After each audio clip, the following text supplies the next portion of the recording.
छत्रपती संभाजीनगरमध्ये लोकसभेच्या उमेदवारीवरनं ठाकरे गटात दोन दिग्गज आमने सामने आलेत। चंद्रकांत खैरे आणि अंबादास दानवे दोघेही इच्छुक आहेत, तर दानवेंनी खैरेंवरती डावलण्याचा आरोप केलाय। पाहूया। खैरे साहेबांकडे कोण थोडी पक्षाचं काम करतो, मी उद्धवजी ठाकरे साहेबांकडे कोण पक्षाचं काम करतो। हे सगळे शिष्य अंबादास माझा शिष्य आहे, गुरु वगैरे कोणी नसतं कोणाचं। छत्रपती संभाजीनगरमध्ये ठाकरे गटात उमेदवारीवरून चंद्रकांत खैरे आणि अंबादास दानवे आमने सामने आलेत। लोकसभा निवडणूक लढवण्यासाठी खैरे आणि दानवे दोघांनीही दावा केलाय आणि आता तर खैरेंनी आतापर्यंत डावलण्याचंच काम केलं असा आरोप दानवेंनी केलाय। मी तर मागच्या 10 वर्षापासून लोकसभेसाठी इच्छुक आहे।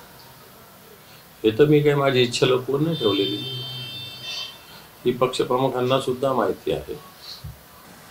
आणि एकांगीपणाने इथं कोणी वागत असेल तर मला असं वाटतं या गोष्टीची दखल पक्षप्रमुखांनी घेतली पाहिजे असं माझं मत आहे। चंद्रकांत खैरे तुम्हाला डावलण्याचा प्रयत्न करतात असं वाटतं का? अशा काही गोष्टी हो, नेहमीच करतात।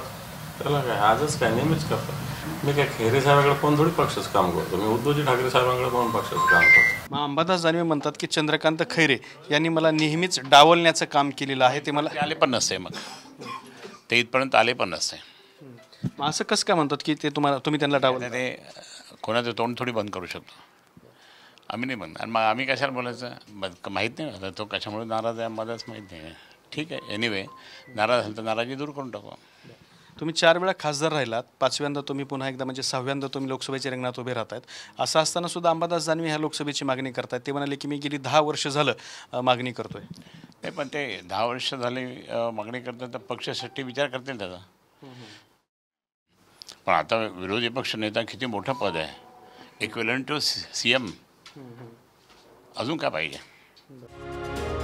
शुक्रवारी मातोश्रीवरही उद्धव ठाकरेंच्या उपस्थितीत दानवे आणि खैरेंसोबत बैठक झाली, पण अद्याप तिकिटावर शिक्कामोर्तब झालेलं नाही। तर अंबादास दानवे माझा शिष्यच आहे आणि गुरु काहीतरी हातचं राखून ठेवतो असं खैरे म्हणाले।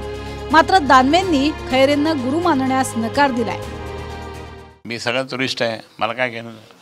हे सगळे शिष्य अंबादास माझा शिष्य आहे। इथं तुमच्यासमोर तुम्ही बाईट घेतलेली ते अंबादास दानवे हा माझा शिष्य आहे। आणि तो काल मातोश्रीमध्ये तो मला मी तुमचा शिष्य आहे का नाही, म्हणलं हो आहे ना। आता शिष्य गुरुना कधी कधी गडबड म्हणजे होते ते अफसरले, पण गुरु पण काय माहिती आहे ना, काही ना काही हातचं ठेवतात। गुरु बिरु शिवसेना प्रमुख मान्य बाळासाहेब ठाकरे, फक्त गुरु वगैरे कोणी नसतं कोणाचं। या सगळ्या मानायच्या गोष्टी असतात। गुरु तर फक्त शिवसेना प्रमुख मान्य बाळासाहेब ठाकरे, त्यांचा विचार याचा मी शिष्य आहे। बाकी कोणत्या व्यक्तीचा मी शिष्य असायचं काही कारणच नाही। मागच्या वेळेसची लोकसभा पण होती, पण ती कशा डावपेच जाणवी त्यावेळेस मला दूर करण्यात आलं हे मला माहीत आहे। मी आता ते उहापोह काढत नाही। आणि आतासुद्धा माझ्या नशिबात आहे। मला अनेक मी धार्मिक वृत्तीचा माणूस आहे। मी अनेक ज्योतिष असतील किंवा बाकी अनेक जण मानणारे असतील, काही म्हणजे मोठे पंडितजी असतील, व्यास असतील, सगळं असतील, या सगळ्यांनी मला सांगितलं की तुमच्या नशिबात ही लोकसभा आहे। आता त्या ही लोकसभा आहे असं सांगितलं, म्हणून ठीक आहे। आता लोकांची मागणी की मी त्या ठिकाणी परत खासदार व्हावं, कारण तुम्ही नाही आहे म्हणून 5 वर्ष आम्ही मागे गेलो। तर शिंदेंच्या शिवसेनेच्या शिरसाटांनी सस्पेन्स वाढवलाय। सोमवारपर्यंत आमचाही संभाजीनगरचा उमेदवार कळेल असं शिरसाट म्हणाले। तर आपण ठाकरेंना सोडून जाणार नाही असं दानवे म्हणाले। महायुतीचा उमेदवार हा भाजपचा नसणार आहे, हा शिवसेनेचा असणार आहे, एवढं मात्र निश्चित आहे। कोण असणार आहे उमेदवार? कोण? आमच्याकडे 4 उमेदवार आता सध्याला तरी आहेत। त्या 4पैकी कोणाचं नाव हे एकनाथ शिंदे साहेब आता सोमवारी जाहीर करतील। 4 आहेत, संदीपान भुमरे आहेत, राजेंद्र जंजाळ आहेत, आणखीन 2 जण जे आहेत ते तर थोडंसं त्यांना सिक्रेट ठेवलेलं बरं, ते आहेत। असे 4 जण आहेत। नाही, ते कोणी असेल, परंतु त्यांना थोडंसं आता वेटिंगमध्ये राहू द्या, ते तुम्हाला सोमवारी कळेल। कदापि नाही, कधीच नाही। शाश्वत अरे शिंदे सेना आहे किती दिवसाची? 2-5 महिन्याची, नंतर कसली राहणार ती सेना?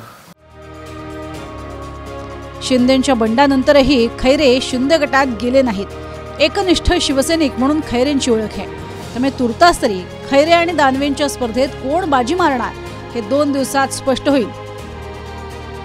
दत्ता कनावटेसह bureau report TV9 Marathi, Chhatrapati Sambhajinagar.